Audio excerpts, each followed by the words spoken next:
This is Pawhuska, Oklahoma, October 1st, 1975. Uh, we are interviewing today for the living legends of the Oklahoma Historical Society and Oklahoma Christian College, Mrs. J.L. Watkins, who is Mrs. Parthenia, P-A-R-P as in pay, Parthenia, Parthenia, and her maiden name was Haney, Haynie, and she married a Mr. Watkins, Watkins. Uh, Mrs. Watkins is about 85 years old and has been uh, living in Oklahoma all of her life. Uh, Her parents came uh, several years before she was born, and um, after their death, at she was about 2 years old when she lost her parents, and as she was reared by various aunts and members of the family, uh, she took up nursing, and as was necessary in those days where one neighbor helped out another neighbor, she became a very efficient nurse and also midwife, so that she can tell us some good stories, I'm sure, about early day Ponca City nursing. Uh, I'm going to ask Mrs. Watkins if she will tell us something about her very early days before she went to school at the Friends Academy. Well, I lived with a different aunties, and I didn't get to go to school very much. I stayed with a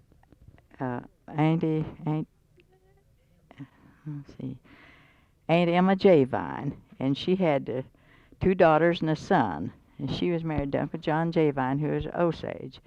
And I attended school short while I stayed there with them. Went to this to a little school just across the creek from Bird Creek, from the old Will Rogers school or store. And I didn't go there. I was just there to be while my auntie was Rogers was that? W.C. Rogers, the last chief of the Cheroksees, And the father and father of Will. no, he had 2 sons, Mm-hmm. Clifford Rogers and Sequoia, Oh, and a daughter, uh-huh. Lucille, and she's just living, and her daughter live in Oklahoma City. And what else now? And When you started to school, well, I started there at the Hillside then. It was in I'll get that down there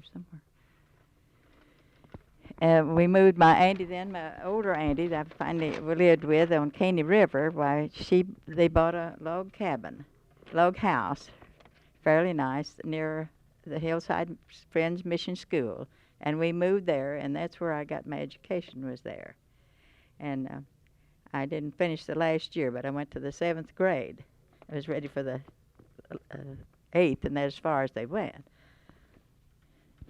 can you tell us something about the methods of teaching in that school and something about the building and? Well, it is a three-story large building, and they kept roomers and boarders. They boarded the children from different towns, from Oologah on further east, quite a ways east. Different children come. Most all of them were part Indians, Cherokees and Shawnees, and some Osages came there. But very few of them boarded because they lived close enough they could drive or ride to school. The 3 Bradshaw boys went to school when I did, and Scott is still very interested in our school, and we have our reunion every year. And he's been our president for 2-3 years. And we all really had a real good school there. And our first teachers were John Watson and his sister, older sister, and they were from Pennsylvania, I think they said. And they were there a few years, and then finally the other denominations taking over the school, and younger teachers came, and better, prepared for them days later. But we all liked this big old rooming house, and we had friends who'd come there, and some had come from, lived with folks that had a store or something. They'd have fruit that we didn't have there at this little hillside place. They just had a store and a blacksmith shop, and there were several homes around there, some rather nice homes. And we were all a rather happy community there. And one thing we enjoyed very much was these were white people, but they had 7 children. And the man had a little horse racing place, and we'd go there Sunday and watch them run these horses, and that was real interesting. There's 4 boys and 3 girls, and of course all the boys liked those girls, and all the girls liked the boys. And it was real interesting, and we had a real interesting life there at Hillside. And I know I was pretty good at spelling and reading, but I never was very good at arithmetic. And we just had. And just a lot of people lived around that community, and they came to school, and we would get together. Them days, people would get together on Easter and different times, and we'd just really have a nice time. Do you remember what type of desks you had and what school books you used? Well, I started to bring one of my books. Did I bring it? You mean you still have the school books? Yeah, I have some of them. You do? Yeah. Yeah, I have the National Vertical Penmanship. Oh, yes. Yeah. And let's see, I started to put in another one. I guess I didn't get it in. And then I have some Sunday school papers, intermediate grade, the Friends Bible School, quarterly. Mm-hmm. And well, I thought I brought that other book, but I must have. This is interesting. Yeah, it is. The old vertical penmanship. That was even before the Spencerian penmanship came in, wasn't it? Yeah. I had some more stuff, but I thought, well, maybe it wasn't interesting to bring, but I guess it would have been. Now, you said your birthplace was near Ulaga. Yeah. It was? Near Ulaga. Yeah. Which direction from Ulaga? Well, I just really don't know. I think it was. I think they said it's north and west. I believe. Yeah, I believe it's near Claremore. I believe. Yeah. And I go there to some friends who are, most of them are Cherokee. They have a family reunion there every year, and I'm not really a relation, but they feel like I am. We've known each other all our lives, certainly. And I went there. I go there. I haven't gone the last 2 years, but well, it's Walker Mount reunion. They have that every year there, and one of the girls were by the other week. She usually comes by, and I go to her reunion, and she goes with me to mine. But she didn't come this year, and she came by the other week, and she had been to her daughter's down in Texas, I believe, or somewhere. But I don't know if she's a lady. Your parents, when they came to Oklahoma, did they come to the open lands? Yeah. Before them? Yeah. Tell us about what you know of them. Well, I don't know much about my parents. Just what's been told. Small, but I thought perhaps the family. Well, they just told me they made this run, and my daddy they could make a claim, for your homes, and had these claims, had several acres, and he raised Palomino horses. They had several heads when I was old enough to remember them, but of course they were all gone time I was grown. They were sold, and they get good price for them. This uncle and auntie who was raising me, Of course, he was just uncle by marriage, but they were the beautiful Palominos. I remember, and I always thought Palominos are so pretty, and they. Do you remember the little Indian ponies that were wild on the range? Yeah, I remember them some, not too much, but tiny. Yes, yeah. I'd seen a few of them. We didn't have any, but I'd see them, and they'd say, well, and there was another highlight in my life. I went to school just a while when we lived on Caney River to McFall. Some of them used to work up at this agency. And this Mr. McFall's wife was a teacher there, and I went to school there, but it's so far from me to walk that's why the auntie then finally got this place over there at Hillside for us to go there. And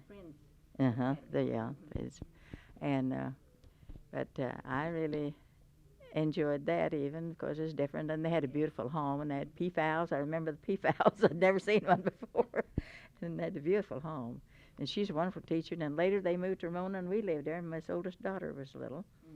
And they had the post office. And we got reacquainted and all, you know. And she thought I'd made a pretty good mother and midwife. That's where I was, and had this this first baby for these twins, the twin girls, before my daughter was born. Yeah, she thought I would be sick first. She was going to help me, and then I'd help her later. But it just turned around. And the midwife she had engaged was sick, had the flu, and couldn't come. So the doctor came in, and he was a different doctor than she'd been having. And he said, "Do you think you can help?" I said, "Well, I've always wanted to try, but I don't know." I said, "I'll try. You can tell me what to do." Well, I had to give her the ether.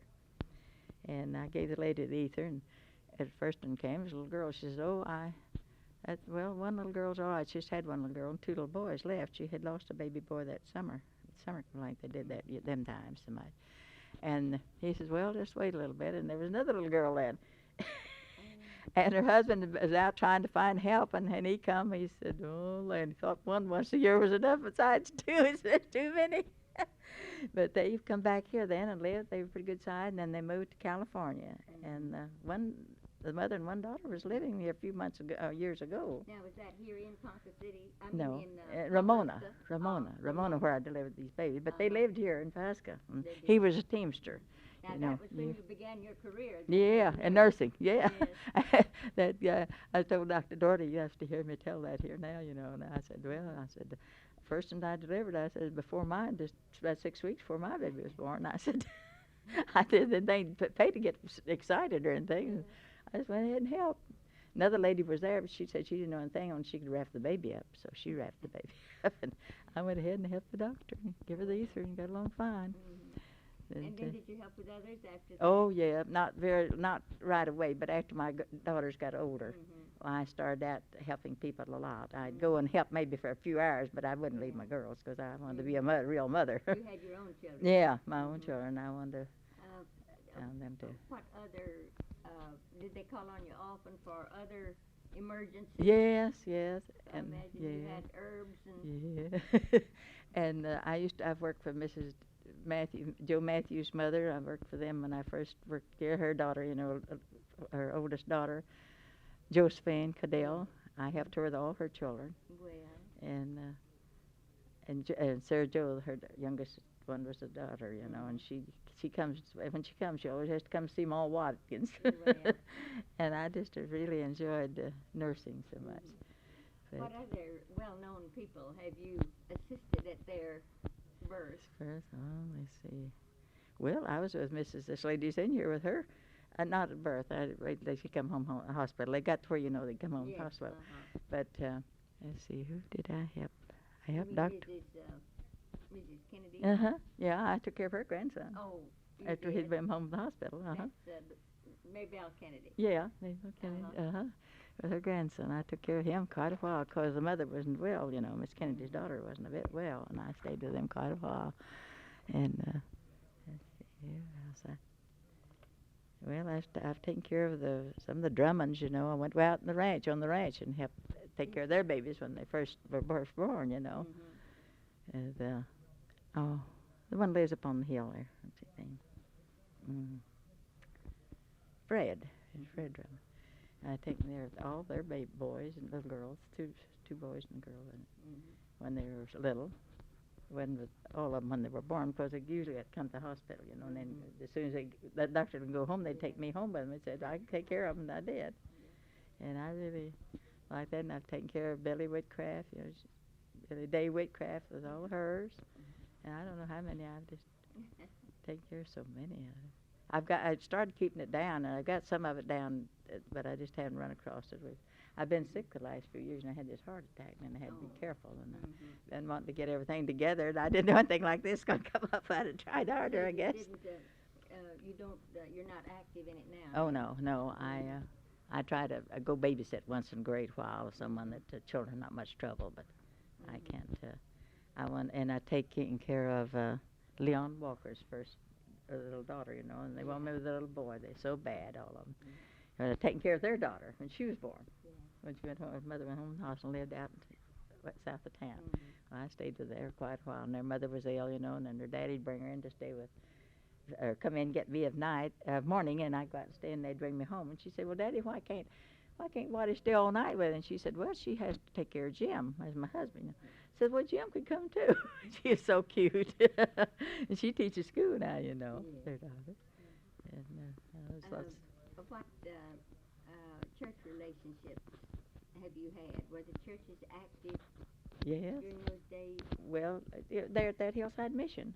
Of course, we just went to Sunday school and church. We went to Sunday school and church, and they had, we always had a big Christmas doings, you know, and singing and everything.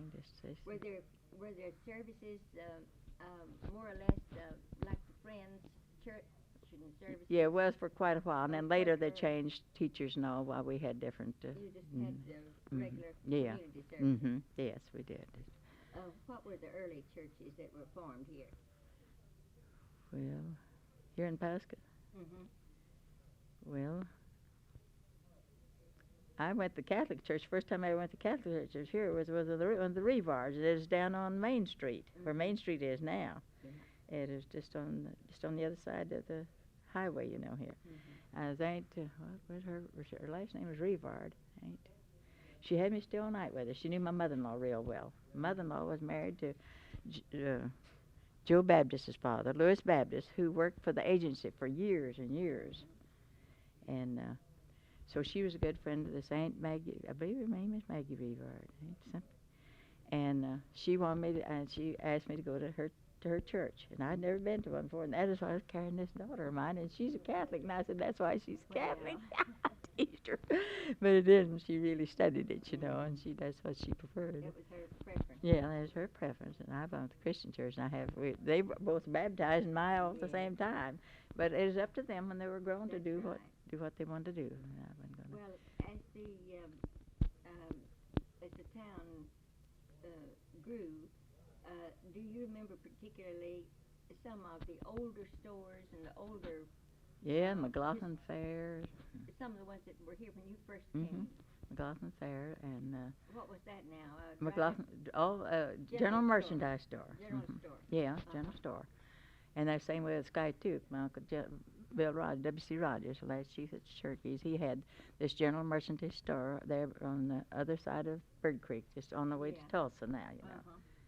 Or Sky Tooth, the main Sky Tooth. And we just used to love to go there and buy calico for our clothes, you know, dresses and things. This cousin, she lives in Bartlesville. She's natural-born seamstress. One of my aunties were. She made most of our clothes. We got old enough to make them ourselves. And I didn't think I could make them without help. And this cousin, I'd always help her, baste them or something. We decided we wanted new dresses for Sunday while we'd go down and get material and get busy. And we'd sit up half the night making a dress for Sunday. Yeah, and we go there, and Auntie they taught us we had to pay for them and stuff, and we'd save the eggs and pick our eggs, you know. And this cousin laughed, and I said, "Oh, Fanny, you remember?" Said, "I broke my leg twice, and you carried me." I said, "Yes," and I was just a year and a half older than her, but I was a bigger person than she was. She was just real small. Lucky to meet her. She lives in Bartlesville, and she still sews. She and her daughters, like she is, they do a lot of sewing. And my daughter, when she was over there this fall, she had to go to be in St. John's for surgery. And so she stayed with this cousin and her daughter, and they just enjoyed her so much.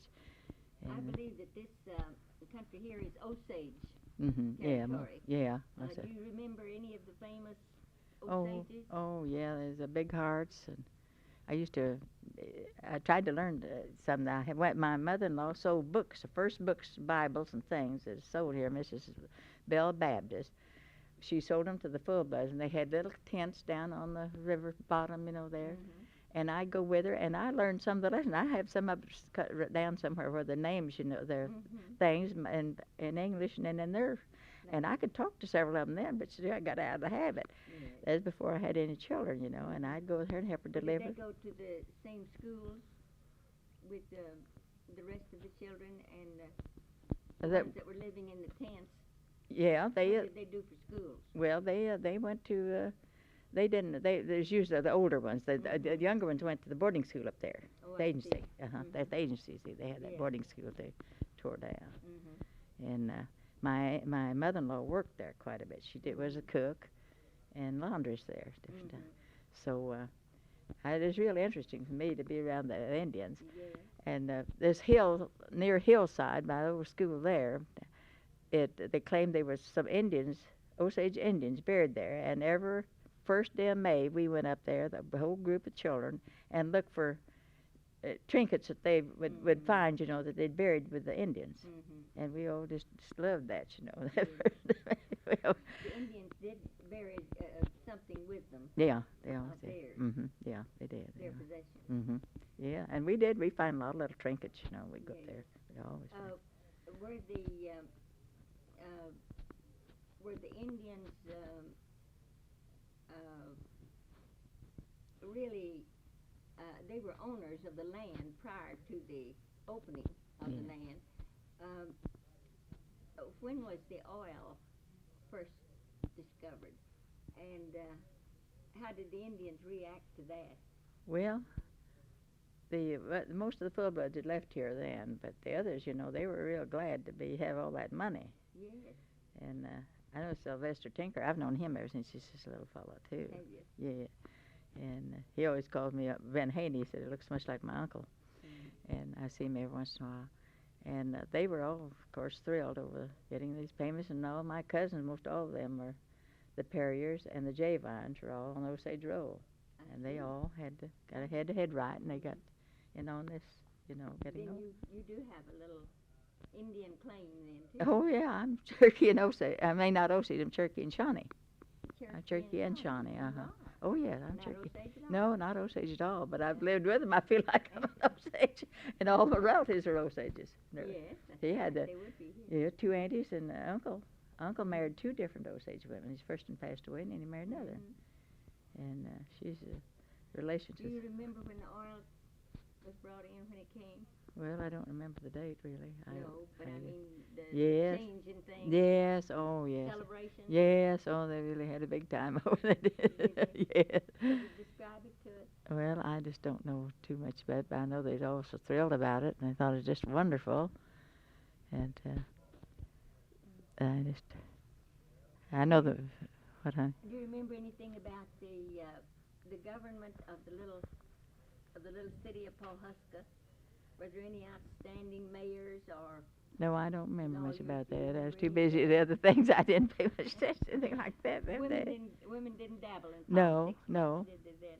Now, the first house we lived in, my husband and I would come here when we was first married, was a house for the Indians' employees, and it's down back of the city building here now. Just a nice log house. I said, I don't know why they didn't keep that. It had been such a wonderful thing, you know. And it was 2-story, and then a big side room, and another room. We lived in part of it, part of the time. When And- was it built? Oh, land, I don't know when. That was long time before I married. But it was a wonderful house. I was telling Violet about it. She said, Fatty, I don't know, Miss Wayne, I don't know why they didn't keep that. I said, I don't either. And beautiful trees, those elm trees were back in there. Some of them there yet, of course. Yeah. And we had swings, and my husband and I, we'd swing, and we just had a wonderful time there. And my mother-in-law's stepchildren, she had a stepson and 2 stepdaughters, and we all just had a lot of fun. And I still had a cousin or two that went to school at the agency, and I'd take them home with me a weekend, and they'd let me keep them weekends. And they just loved to be with me, and they're all gone. There was 5 of that family, 3 girls and 2 boys. They were the Javines. Mm-hmm. They lived down by Skytuke. Mm-hmm. But one of the oldest one, the woman that is my age, she's the last one to pass away. The youngest one, next to the youngest one first, and then I guess the youngest one was a boy, and then the youngest one, then the oldest one just died 2 years ago. I think Ollie did, cousin Ollie. But we were just like twins, and we just loved. I have my picture somewhere. I should have brought it with her. We have dresses alike, and her mother was a wonderful seamstress. Yes. That's where this other cousin of mine takes from that, but I didn't get that from her. But- We have in Oklahoma. It's of course known for its storms and floods and Yeah. erratic weather of different kinds. Has the Pawhuska, since you have known it, has it had any particular? Yeah, we had flood. We had a bad flood when we lived over on the west side. over there. That was during the boom here. We had two little stores over there. We lived right. We rented from Mr. J.W. Stubblefield, Tula Kelsey and Sybil Gilmore and them's father.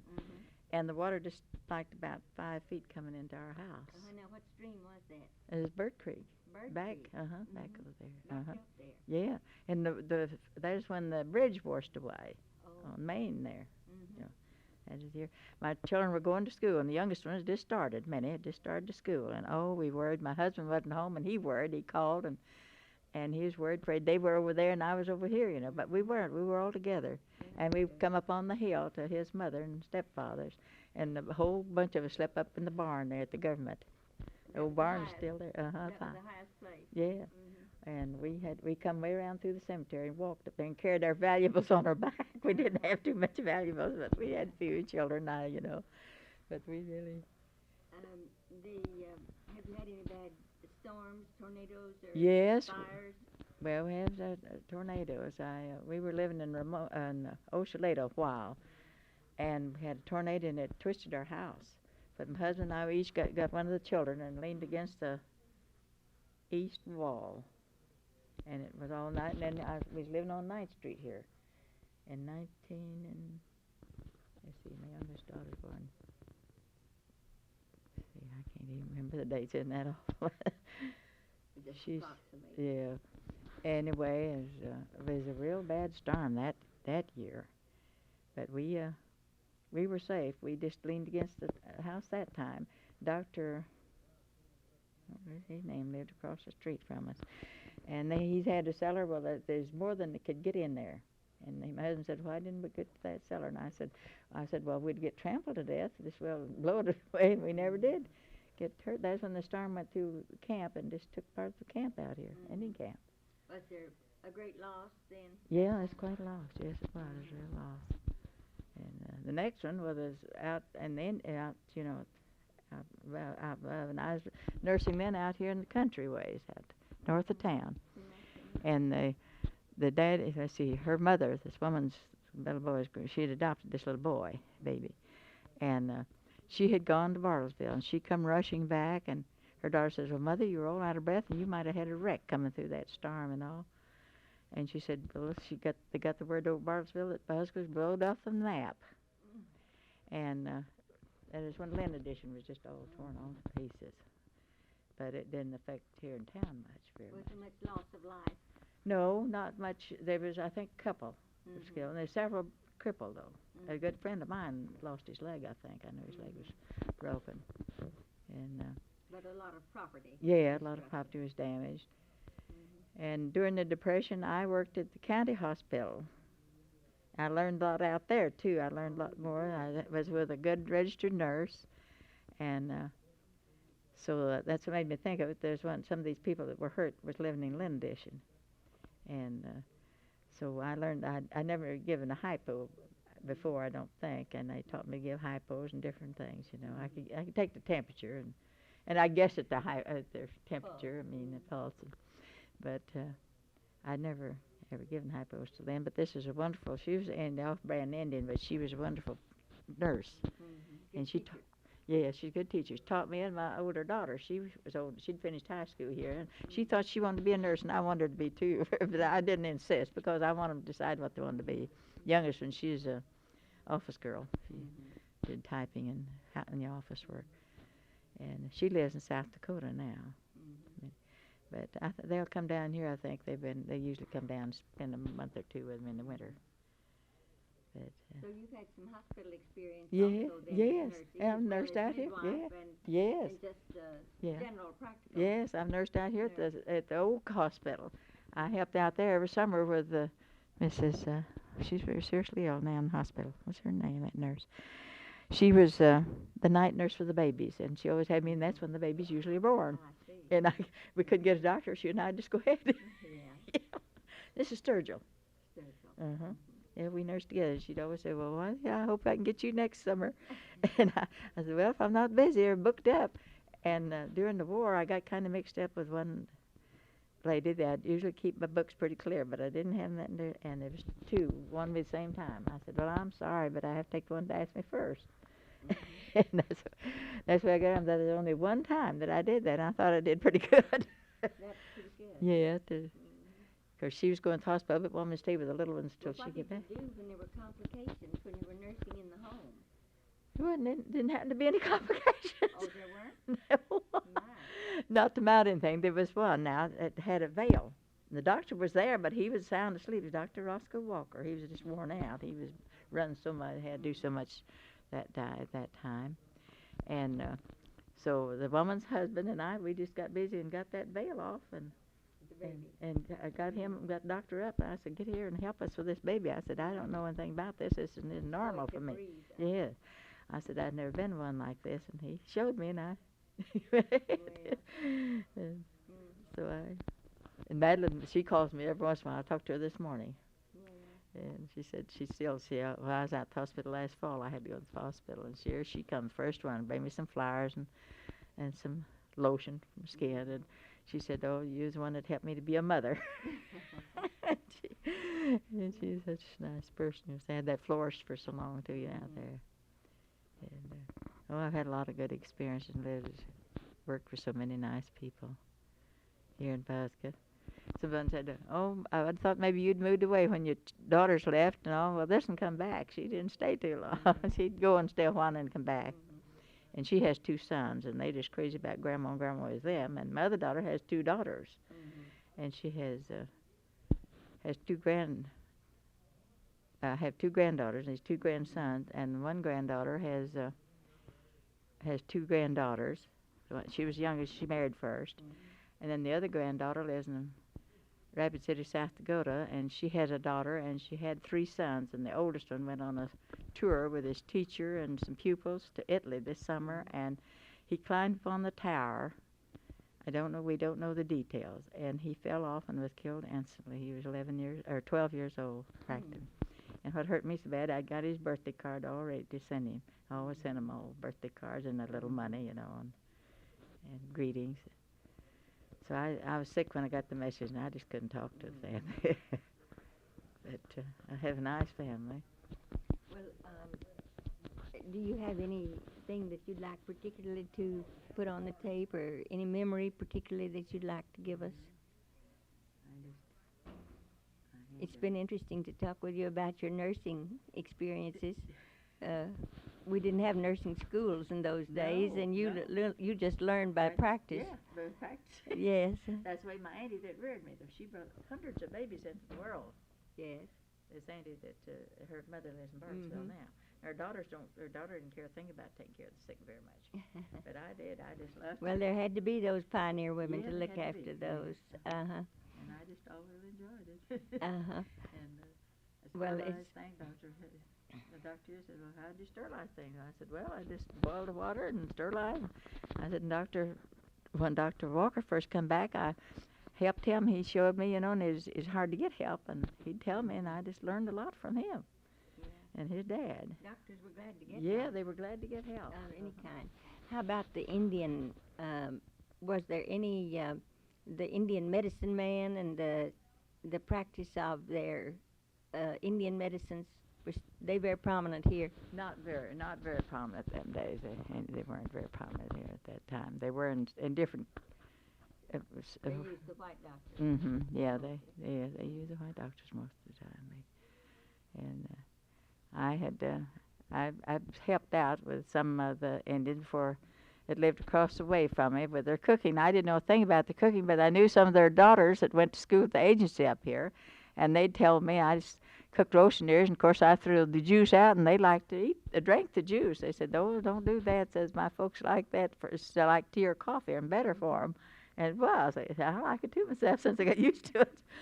And Boil the corn in. yeah. And I learned how to cook to suit them. They like potatoes cooked in. They like meat and potatoes, and then thicken it just a little. And I learned how to cook a lot of Indian things. Yeah. And corn, they like corn different ways. Kind of corn. Dried corn is good too. Yeah. And my auntie that reared me, she pounded her corn with a pestle, and had a thing, fixed out and made the hominy in them great big kettles, black kettles. She was a pioneer Cherokee. 'cause she come from the east, and she delivered my. I told you, I think, Dad, about her mother, her son, my uncle. Do you remember some of the recipes that they used? For instance, the bread.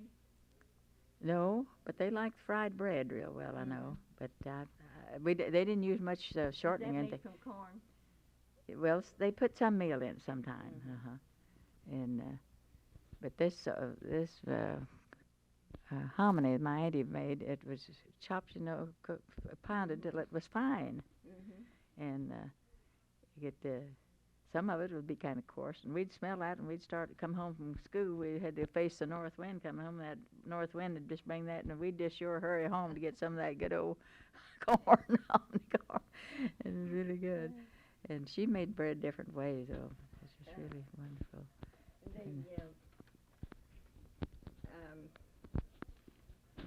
I believe we've covered most of what you had here, unless you think of something else that you'd like to add. And those old copybooks are most interesting. Have you? Will you give those to your children? Will they be kept and preserved? Yeah, they should be. Yeah, I think they ought to be in some kind of plastic they should covering. So that they could be. If not, now we're trying to get something on this at school there, and here's some of the old timers. The younger ones have written about the old timers, and we're going to try to get that too. And I think that would be interesting. That will be most interesting. Yes. Well, it says early day families of Hillside. That's good. Yeah, I think Well, those will be I interesting. told them I'd try to get something together for them. Well, that's good. I've got quite a bit of this stuff. Well, we appreciate so much your bringing us all of this and the work that you've done on it. It's interesting, too, that you were an early day practical nurse here. Pioneer. Yes. And because I married her quite young. thank you so much, Ms. Watkins. And unless you think of something else. I just don't know what. Well, it's been... my auntie, this auntie I was reared with, now she could fix splints on a broken bone. Now her daughter, and she'd fall and break a bone. I'd pick her up and carry her to the house, and Auntie grabbed down her splints. She'd had them all fixed a certain place and splint that up herself. Really? I learned a lot from her about taking care of herself without a doctor, Well, you said that you did other things than just a midwife. Other emergencies that came your way. Yeah, and they helped him deliver calves. Yes. Well, about 25 years ago, I helped out here, maybe not that long, and I helped this woman. We helped the old cow deliver her calves, and they said, "Oh, my land, that woman can do anything." So it wasn't only the babies; it was the calves too. Baby calves. Well, this has been most interesting, Miss Watson, and I should have got it fixed up longer before now. I was talking about it, my daughter and I said if they'd help me. If we could get together, but we just never could get together to do it. She works. She does practical nursing too now. You've done a lot, and appreciate so much your stories, Ms. Watkins. Of the now that name is Watkins, isn't it, Watkins? All right. Well, thank you so much, and this is Mary B. Roberts signing off for Mrs. Parthenia Watkins of Pawhuska, Oklahoma, and thank you very much. Well, that was...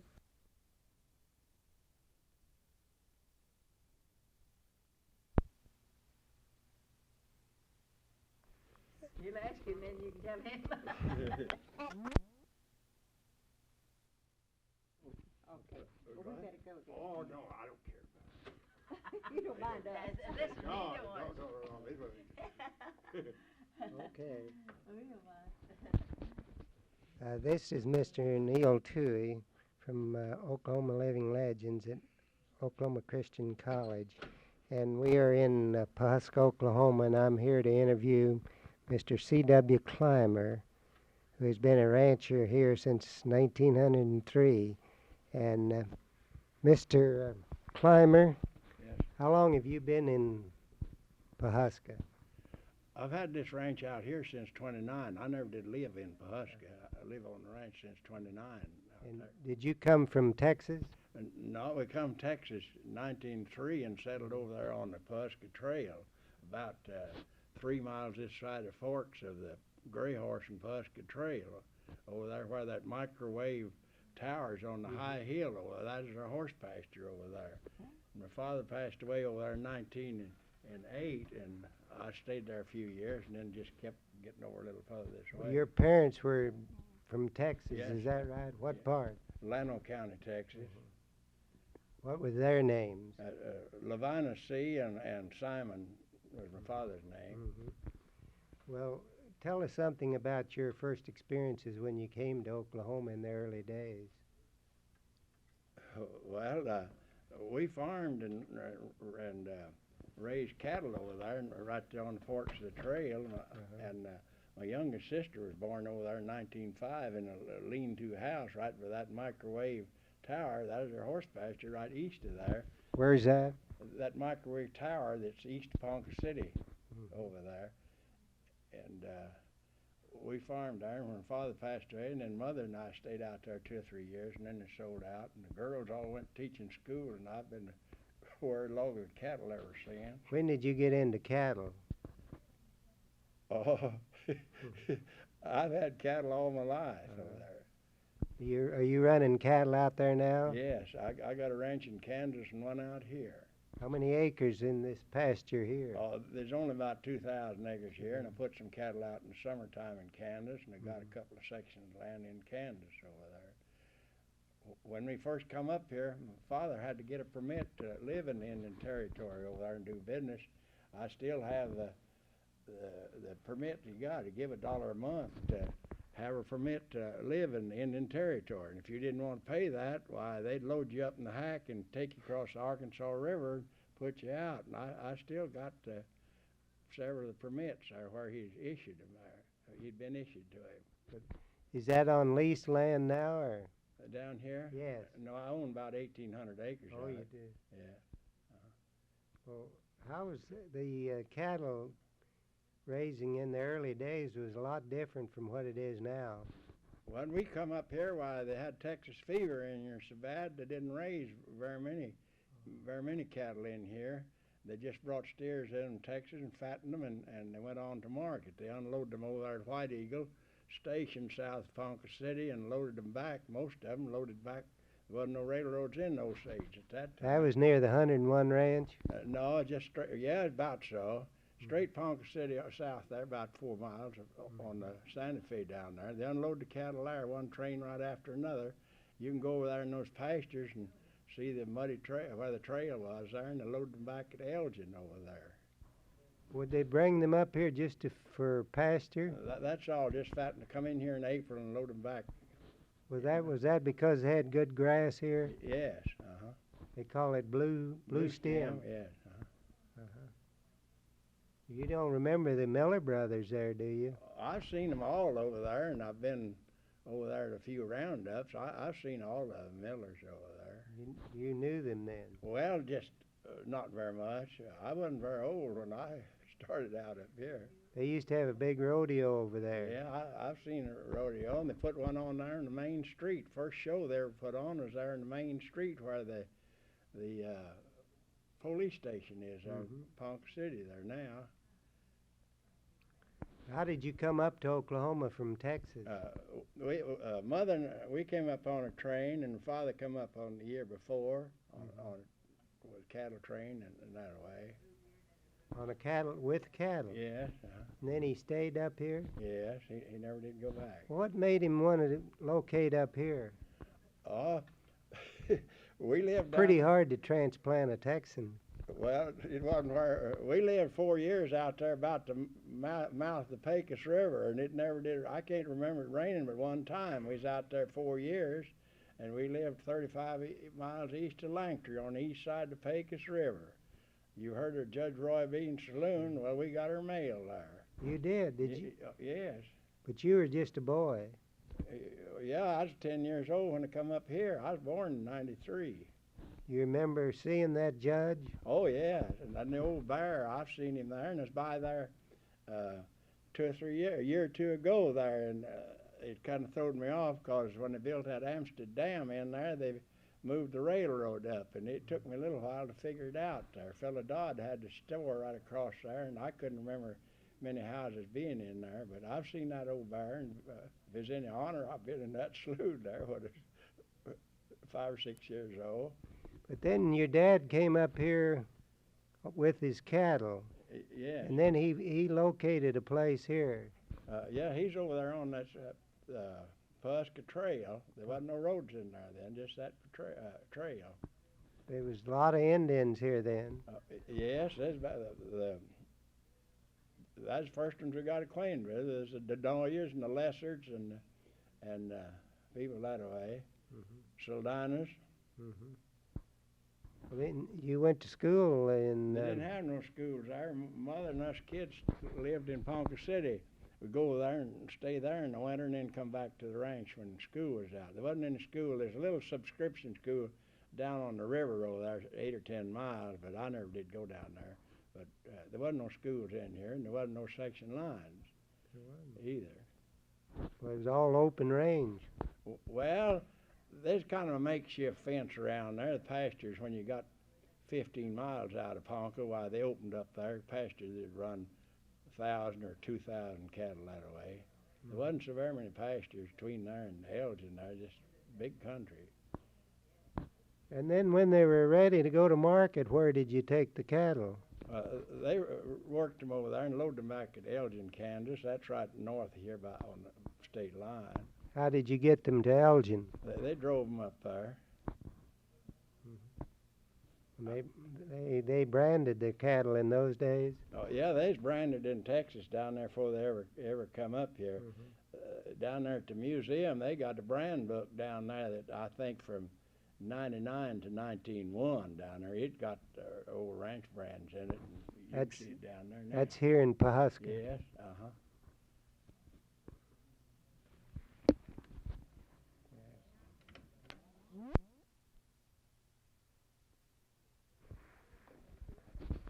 Did you tell me you were a member of the Cattlemen's Association?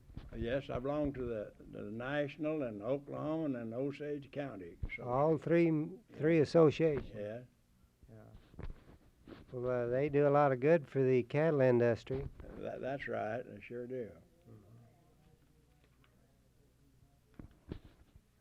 And what type cattle do you raise? They're not registered, are they? No, I raise Hereford cattle and I got some Brangus heifers there. Have you ever had any registered bulls? I keep registered bulls all the time. Oh, you do? Yeah, all of my bulls registered. And you raise these, though. These are not just brought in here for pasturing. No, they're raised down there. Raise a lot of them, then I buy some cows every once in a while. But, so many in the olden days, they had a lot of ticks on those cattle, didn't they? That's right. They had ticks, and they didn't raise cattle here till after statehood. Very little. Until after statehood. Yeah, they didn't raise very many. The cattle that was born and stayed right here with the ticks, why, they kind of immune. But if you brought in new cattle in there out of a clean country, like Pawnee County across the river, well, they'd take fever and die. Well, I thought there'd been a lot of cattle, though, cattle raising before statehood. That wasn't true, huh? I don't believe You so. mean in this particular area? No, in the territory. They didn't raise hardly any here. They'd ship up cows from there and ship the calves off, and then the old cow, but particular, they didn't raise many there. Was there ever any cattle rustling in this area? Yes, there's been quite a little bit. If they got it by a carload or something that way, they managed it, but just a few stragglers, they didn't pay much attention to it. They didn't? No. Well, I guess they did too, but they stole them for the carload here, quite a bit. When was that? Long 1920. I don't know of a straight carload of cattle being stole since 1920, along in there. There's still a little of it goes on. Oh, yeah, just butchering it, yes.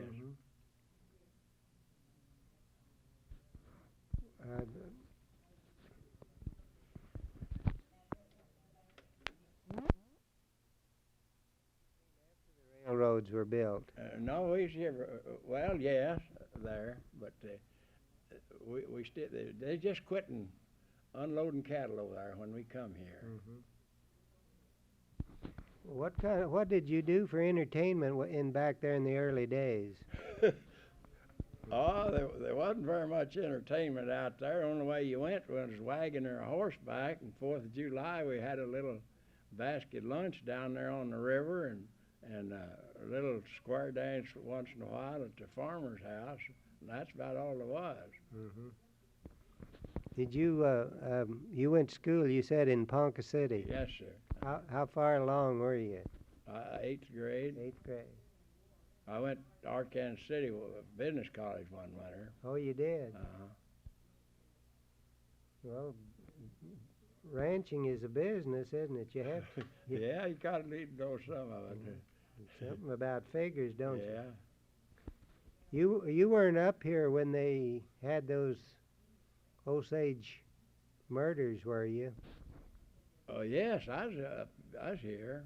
You didn't know any of the people involved? Oh, I've seen them, several of them. I've been to Hale's roundups, and Hale, he was the supposed to be the leader. he was the top man of the. Supposed to be, yeah. I've been to his roundups lots of times. He was the one that engineered the murder of about 25 Indians. That's what it's supposed to be, yes. He went to Penn. Yes. He was in the what business? He was a rancher over there. He pastured cattle mostly. He had cattle of his own, and he pastured lots of cattle. Then he was in the banking. If he was, I didn't know it. But you met him then. Oh yes, I've been to a lot of roundups of his over there. He was a hard worker over there. Was he? Oh yeah. Very He'd well. ride further to a roundup than these cowboys ever go a horse now. He was a respected man too. Yes.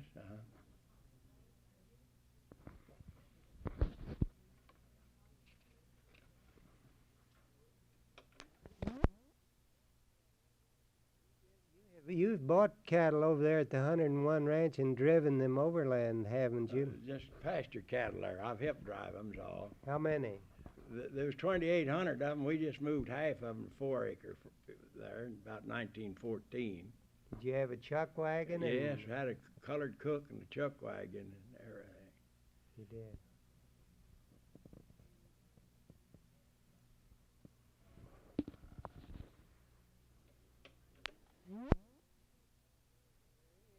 Do you remember any of those cowboys over there at the 101? No, I remember Pickett over Bill there. Pickett? Bill Pickett, and this fellow worked over there at that east camp, named Charlie Hale.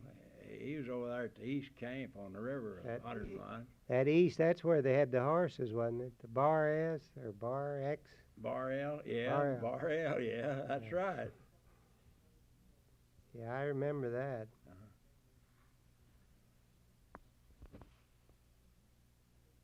All right.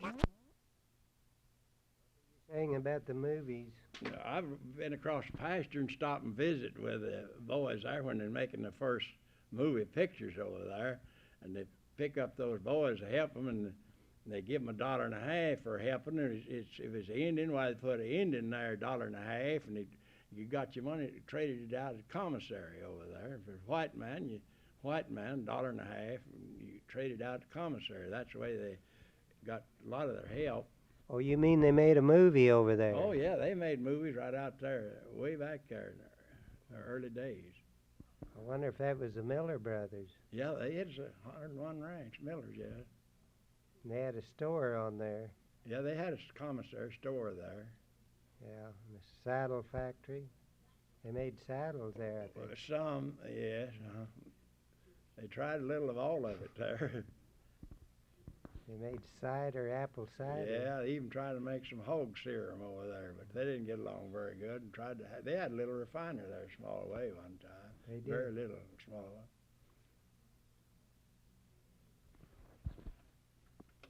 one. Some of these hills, do you know what they were for in this area? They were put there for the Indian guide. They was up 5 or 6 feet high up on those high points, and they'd ride from one hill to the other that way in the early days there. There wasn't no trails much there. It was just a landmark. Yeah, that's right. to guide them. Yes. I wondered about those.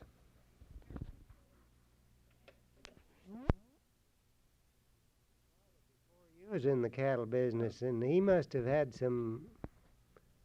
He must have been in on those long drive of the cattle. Yes, my father and my uncle and well, two uncles. They helped drive cattle to Dakotas, sometimes not quite so far. You mean from where? South Texas. To. The Dakotas and up in there, where the sale was there for. Some Dodge City sometime. That's interesting.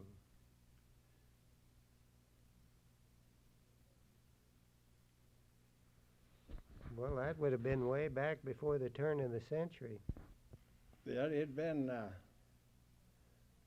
Father didn't. After he was married, he didn't make another trip up. I about forgot when he was married, but the picture down there in the museum going up the trail, it is taken Beaver, Oklahoma there, and I think it is taken in '79.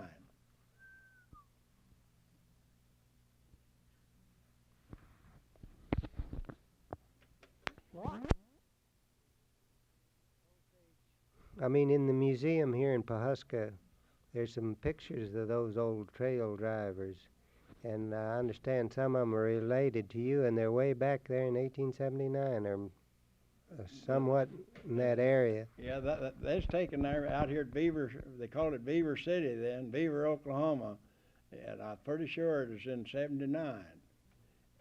They had 40 saddle horses, 5 cowboys, and a cook and a horse wrangler. And my father's brother was a horse wrangler, and then my mother had a brother there, and Striblin was who's uncle to A.W. Morrison at Johnson City, was the trail boss. Who? Striblin. Stribling. Yeah. And Morrison. Morrison's mother was a Striblin. His uncle. They were friends of Johnson. Yes. President Johnson. Yeah, that's right. And they're in that picture too? Just A.W. Morrison's uncle's all. He's a trail boss. That's interesting. Your grandfather was in the cattle business. Yes. None of it. There was all ranchers. There wasn't no cotton farmers about it. It was just ranchers. Do you still have any of their branding iron? I've got my grandfather's branding iron. It is made down there in Texas. I just forget the town. Would that be called a running iron? No, it's just a stamped iron. Oh, CLI there. Oh, no doubt about identification No. on that.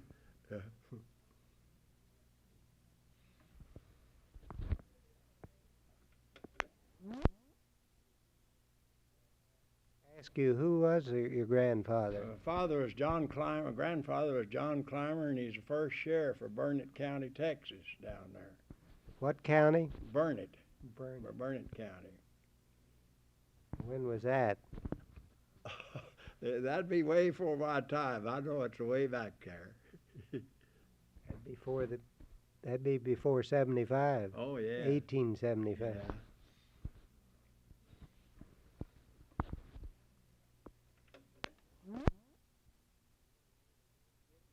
Yeah. A little later date today, we hear a lot about the cattlemen's terrible losses they're taking in the market and on raising cattle. Is the current market on cattle, has it hurt you very much? It's a little better this year than was last year. Last year just lost the whole crowd, lost the steers. That's what they lost, about $300 a head in the feedlot. Did you have all of them in feedlots? No, I just had a little over 300. I had about 900 at home. Of course, they went down they was worth about 30 cents on the dollar. Worth a little more than that now. The feedlot bill ate up their value. Oh yeah.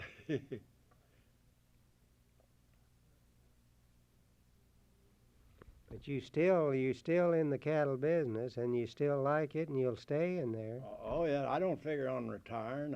I'm just going to stay right on in there. Well, from the price of steaks, it looks high to me. I don't know. Well, the feed and carrying charges are heavy. They can't make much. These fellows got spring calves. They can't get enough out of a calf to year the cow yet. There.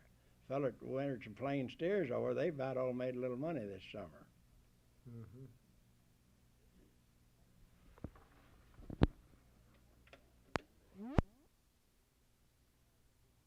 Spell your name C-L-Y-M-E-R. That's right. And what does the initial C-W stand for? Curtis Wilbur. Curtis, C-U-R-T-I-S. Yes, sir. W-I-L-B-U-R. B-E-R. B-E-R. And you've been ranching since 1929. It's that one pasture. I've In been this ranching. pasture. That one pasture down there. Yeah. I went broke for a shave down there, and Okay. And you came here in 1903 in this area, didn't you? 1903. 1903. That's what I thought. Yeah. Well, this is Neil Toohey with Oklahoma Living Legends, based at Oklahoma Christian College.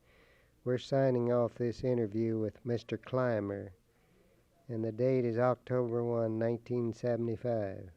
Thank you.